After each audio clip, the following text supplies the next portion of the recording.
आया हूँ, लेकिन इतनी अच्छी व्यवस्था हमने नहीं देखी वहाँ पे। तो और बहुत सारे हमारे बीच में सम्मानित लोग हैं, विजय बाबा जी हैं, आदरणीय विजय बाबा जी हैं, और हमारे बीच में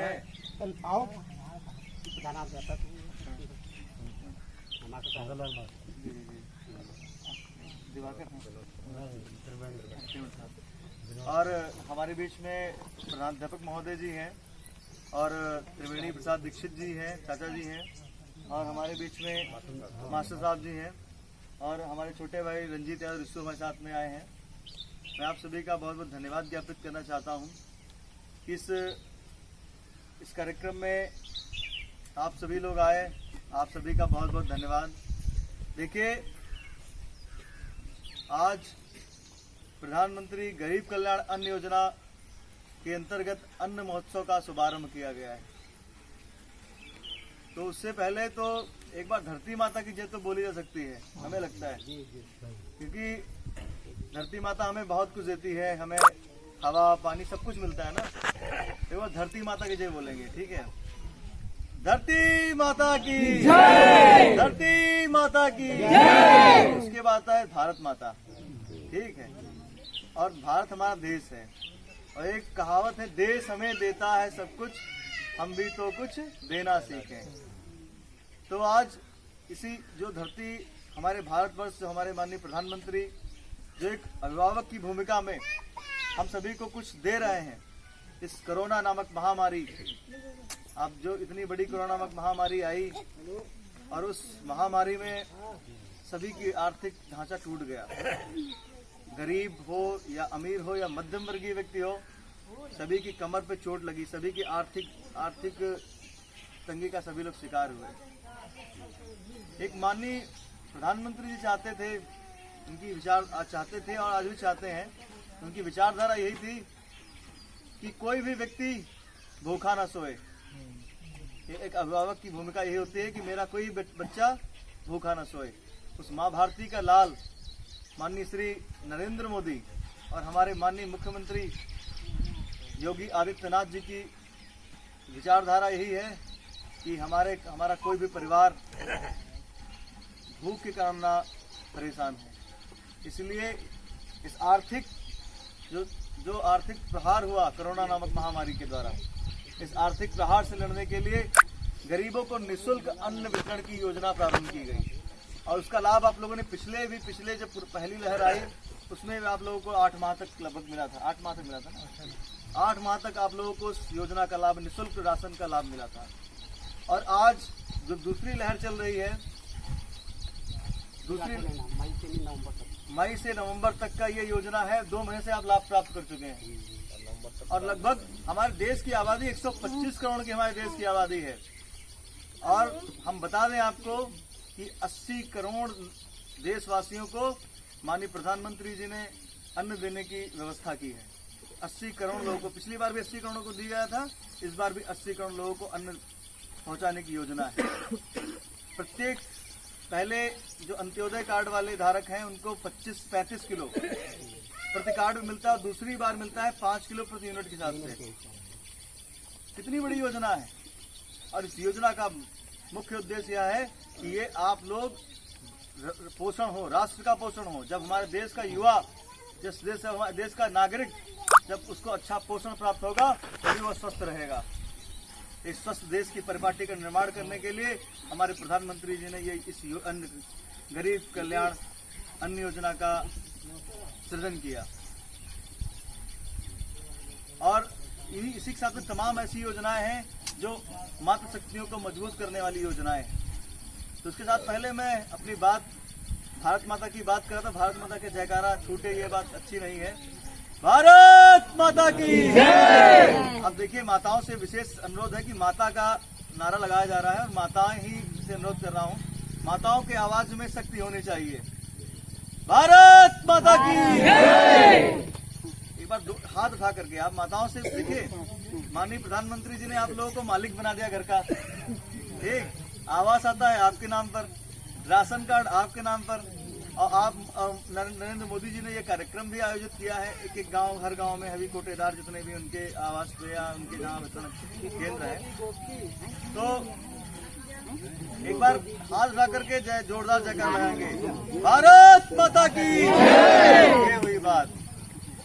तो इस अन्न योजना का सभी को लाभ मिल रहा है। अभी आपको ये इस बैग में आपको दिया जाएगा, इस बैग में आपको राशन दिया जाएगा और इस बैग को सुरक्षित रखना है। इसमें जो है जो बहुत ही निचले गरीब तबके के लोग हैं इस बैग को लेकर के जाएंगे और सुरक्षित रखेंगे। और देखिए इसमें संदेश दिया हुआ है, इस संदेश देखिए इसमें दिया हुआ है। माननीय प्रधानमंत्री जी इस संदेश में कह रहे हैं कि हमारा ये संकल्प है कि परिवार सशक्त हो, संपन्न हो और संकट के समय भी निश्चिंत रहे। उनका ये कहना वो सभी को एक परिवार की भांति है, समझ रहे हैं। और वो कहते हैं कि हमारे सभी परिवार सशक्त हों और संकट के समय में भी उन्हें कोई कष्ट ना हो। आप हमें ये बताइए, माताओं से मैं एक प्रश्न करूंगा कि क्या कभी आपने कोई परिकल्पना की थी कि हम लोग कभी गैस चूल्हे पे भी खाना बनाएंगे? माननीय नरेंद्र मोदी जी के सरकार आने के पूर्व में किसी ने नहीं सोचा था कि क्या गैस चूल्हे पे भी खाना बनाने की कल्पना ऐसी लगती थी कि हाँ यार क्या ये भी होगा। माननीय प्रधानमंत्री जी ने माताओं की आंखों की रोशनी के लिए, माताओं के फेफड़ों की रक्षा के लिए, उनके स्वास्थ्य के लिए उन्होंने उज्ज्वला योजना का प्रारंभ किया। उस उज्ज्वला योजना के अंतर्गत बहुत सारी माताएं, बहुत सारे परिवार लाभान्वित हुए। हमारी बहनें, हमारी माताएं, उन लोगों को लाभान्वित हुए। सबको चूल्हा मिला, गैस चूल्हा सभी को, अधिकतम लोगों को मिला होगा। मिला। अब रही बात राशन कार्ड की, बहुत सारे ऐसे पहले क्या होता था कि जब पुरुषों के हाथ में कमान होती थी, क्योंकि हमारा देश जो है नारी प्रधान, पुरुष प्रधान देश है, लेकिन जब नारी के हाथ में कमान होगी, जब वित्त मंत्रालय नारी के हाथ में होगा, महिला शक्ति के हाथ में होगा, तो निश्चित रूप से कोई गड़बड़ नहीं हो पाएगी। राशन कार्ड आप लोगों को घर की मालकिन बना दिया, आप लोगों के नाम राशन आता है कि कोई ऐसा ना हो कि किसी का अगर पति दारू पीता है तो वो राशन बेच करके वो दारू पी जा करके। उसमें आपकी स्वीकृति और संस्कृति की आवश्यकता प्रधानमंत्री जी ने लागू करी। आवास की बात करी जाए, प्रधानमंत्री आवास योजना की बात की जाए तो उसमें आप सभी को आवास देने की बात हुई। उसमें क्या हुआ कि घर की जो मालकिन होगी उसको ही आवास दिया जाएगा। इसलिए दिया जाएगा क्योंकि जो गृहिणी होती है वो लक्ष्मी कहलाई जाती है। आप लोगों को शक्ति का स्वरूप माना गया है और आप लोगों को अगर किसी चीज को बनाने, निर्माण करने की बात की जाए तो आप बहुत कुछ निर्माण कर सकते हैं आप लोग। तो इसीलिए आवास का जो पैसा आता है आप लोग के खाते में आता है कि कहीं कोई गड़बड़ ना कर पाए। बात सही है कि नहीं सही है? अब देखिए बिजली की बात अगर की जाए, इससे पहले किसी ने सोचा होगा, बहुत सारे ऐसे गांव थे अभी भी थे आजादी के बाद से, जहाँ बिजली का बल्ब नहीं था, जहाँ पे लोगों ने कभी सोचा नहीं था कि यहाँ भी लाइट आएगी। प्रधानमंत्री ने घर घर जा करके जन जन के घर में फ्री विद्युत कनेक्शन दिया, फ्री विद्युत कनेक्शन देने का प्रयास किया और उसमें सफलता भी मिली। अब जैसे कि महिला सुरक्षा की बात हो, आप लोग होता क्या है कि आप थाने जैसे बहुत सारे लोग नहीं गए होंगे, लेकिन जब माताएं जाती हैं तो उनके लिए महिला हेल्प डेस्क अलग से बना दी, पूरा अलग चैम्बर बना दिया गया कि महिलाओं को कहीं भी अपनी शिकायत करने जाना हो तो कहीं उनको सोचना ना पड़े, संकोच ना करना पड़े और उनकी बात पूरी तरीके से सुनी जाए। उसके बाद किसानों के लिए लेकर के मैं तो एक बात विषय रखना चाहूँगा, मैं सदस्य जिला पंचायत हूँ आपके क्षेत्र से, मैं आपसे एक बात यही भी रखना चाहूँगा कि आप लोग जागरूक बने। सरकार ने बहुत सारी योजनाएं आप लोगों के लिए लागू कर रखी हैं, लेकिन जब तक आप उन योजनाओं का लाभ नहीं लेंगे तब तक आपका कल्याण नहीं होगा। गरीब कल्याण तभी होगा जब हम जागरूक बनेंगे। आप अपने कोटेदार संपर्क करिए, आप अपने जो आपके ग्राम प्रधान उनसे संपर्क करिए, जो आपके बीडीसी उनसे संपर्क करिए, जो आपके जो बड़े बड़े प्रबुद्ध वर्ग है उनसे संपर्क करिए। बहुत सारी योजनाएं हैं अपने लिए। जो विवाह करने के उपरांत, कन्या का विवाह करने के उपरांत सरकार जो है 12,000 रुपए का आपको वित्तीय सहायता दे रही है। 20,000 रुपए की 20,000 रुपए की वित्तीय सहायता सरकार आपको दे रही है। बेटी का विवाह करिए, 20,000 की वित्तीय सहायता लीजिए।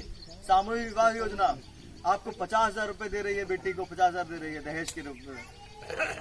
सरकार ये कर रही, ये जागरूकता लाइए आप लोग। सरकार जो कृषि यंत्रों पर सब्सिडी दे रही, बड़ी मात्रा में सब्सिडी दे रही सरकार। आप ट्रैक्टर लेके आइए, कल्टीवेटर लेके आइए, पाइप लेके आइए, कुछ भी लेके आइए, आप स्प्रे मशीन लेकर के आइए। एक बड़ी मात्रा में आपको सब्सिडी देने का काम सरकार कर रही है। जब तक अगर हम जागरूक नहीं होंगे तो हमें कुछ नहीं जान पाएंगे, कुछ हाथ नहीं लगाएगा। सरकार हमका मिला का रही बात पेंशन की योजना रही, सरकार ने करोड़ों रुपए पेंशन योजना पे वितरण कर रखे हैं, लेकिन क्यों हमें हमारी माताओं को, विकलांग भाइयों को, बहनों को ये पेंशन योजना का लाभ क्यों नहीं मिल पाता है? क्यों नहीं मिल पाता? क्योंकि हमारे अंदर जागरूकता की कमी है। तो उनको पेंशन दिलाने का भी काम किया जाएगा, हमारा पेंशन बनबे नहीं, उसके लिए प्रयास करना पड़ेगा। इस विषय पे हम बैठ करके बाद में बात करेंगे। उसके लिए प्रयास करना पड़ेगा, गांव के व्यक्ति को चुनना पड़ेगा जो पढ़ा लिखा हो, जो आपकी समस्या को समझ सके, उस व्यक्ति से मिलना पड़ेगा।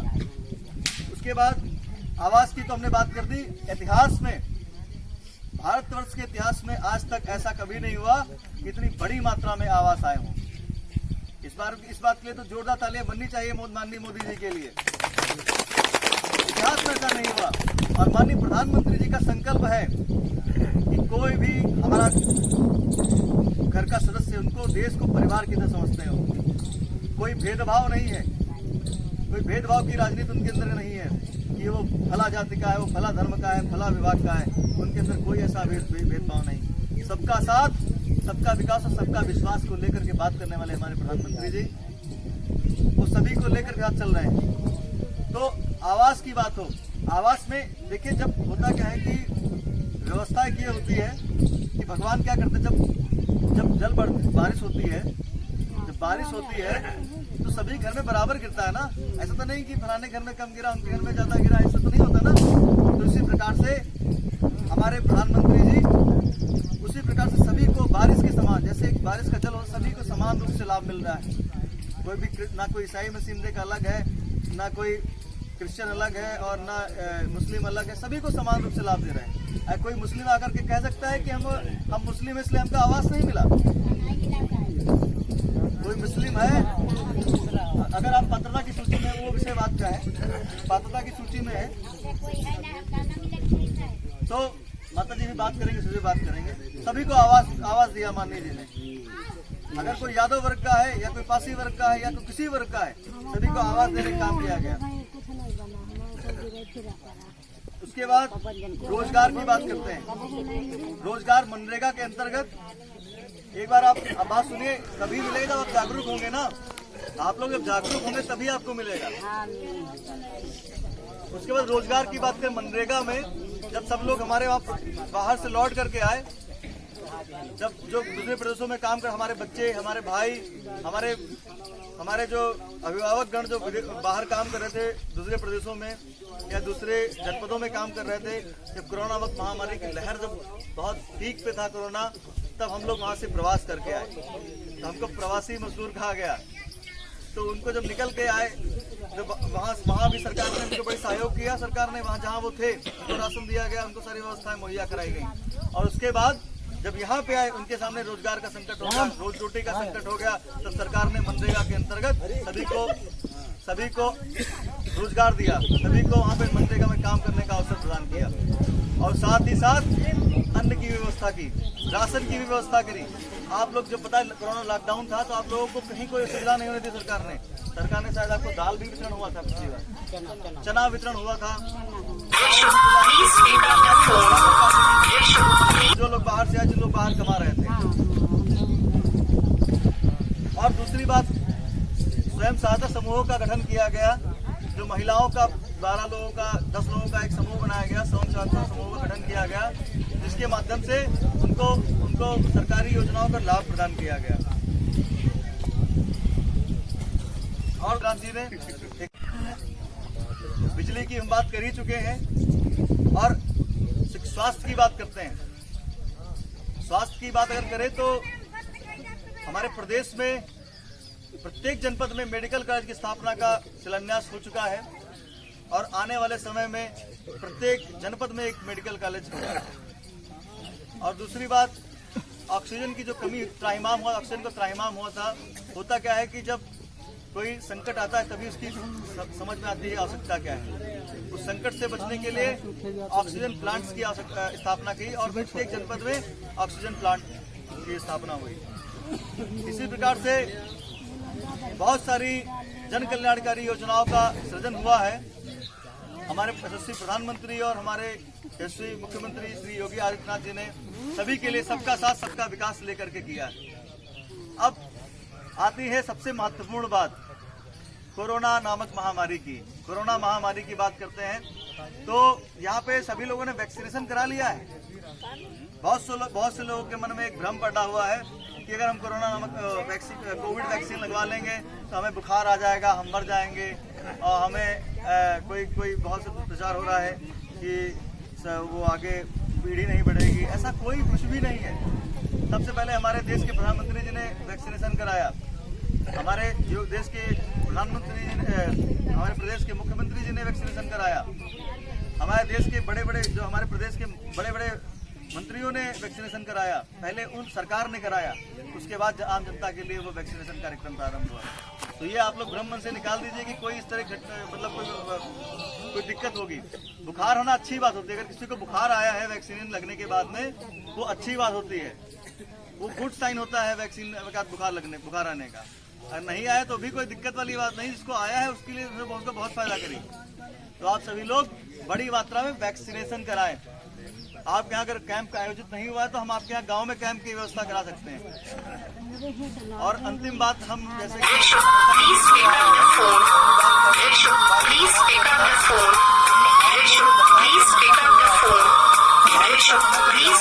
आप लोगों से मैं अनुरोध करूंगा, कम से कम एक पौधा, एक वृक्ष आप लोग जरूर लगाएं।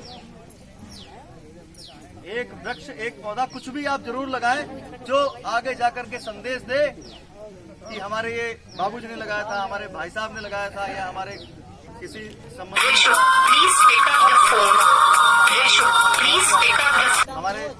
हमारे प्रिय लोग हमारे बीच से चले गए, तो उनकी स्मृति बाप खोया, किसी ने अपना भाई खोया, किसी ने बहन खोया, बहुत सारे अपने लोग हमारे हमसे बीच से चले गए, हमारे बीच से। तो एक पेड़ लगाएंगे, उनकी याद में एक पौधा लगाएंगे। एक पेड़ की आयु जो होती है लगभग 30 साल, 40 साल, 50 साल, कहीं 100 साल भी होती है। तो इस तरह से लगाएंगे तो उनकी स्मृति में लगा रहेगा। और इससे क्या होगा, जो ऑक्सीजन का संकट आया हमारे सामने, जो ऑक्सीजन का संकट आया, देख रहा था मैं गाँव में भी लोग ऑक्सीजन कमी से उनकी ऑक्सीजन लेवल डाउन हो जा रहा था।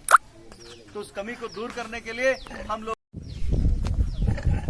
एक पेड़ की हम रक्षा कर सकते हैं ना। अगर कोई पेड़ काट रहा होगा, हरा पेड़ काट रहा है, उसको रोकिए। ये देखिए, ये हमारे बच्चों के लिए भविष्य है, हमारे बच्चों का भविष्य है। अगर ये ऐसी अंधाधुंध कटान होती रहेगी पेड़ों की, तो निश्चित रूप से आने वाले समय मान लीजिए कि हमें ऑक्सीजन का सिलेंडर पीठ पे बांध कर घूमना होगा। हमारे कहाँ दबा रहेगा। तो आप सभी लोग एक एक वृक्ष लगाएं और पर्यावरण को बचाएं। आप सभी इसी बात के साथ मैं अपनी वाणी को विराम दूंगा। और आप लोगों ने मेरी बात को बहुत धैर्य से सुना, इसलिए आप सभी का बहुत बहुत धन्यवाद। और मैं प्रेमदीप जायसवाल जिला पंचायत होने नाते हमारे लायक जो भी सेवा हो, आप लोग, हमारा आवाज खुला है, 24/7 दिन हो या रात हो, हमारा आवाज खुला रहेगा। आप सभी की समस्याओं को सुना जाएगा और हम आपके हर मौके पे खड़े रहने का प्रयास करेंगे।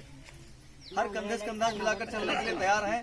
और ये बहुत अच्छा अवसर हमें प्राप्त प्रदान किया कि सभी पूरी ग्राम सभा पंचायत के लोग यहाँ पे इकट्ठा हैं। और सुबह 9 बजे के पहले हम आवाज से मिलेंगे। किसी की कोई समस्या है, कोई तरह की कोई दिक्कत है तो आ सकता है, और हम पूरा प्रयास करेंगे समस्या को निदान करने का।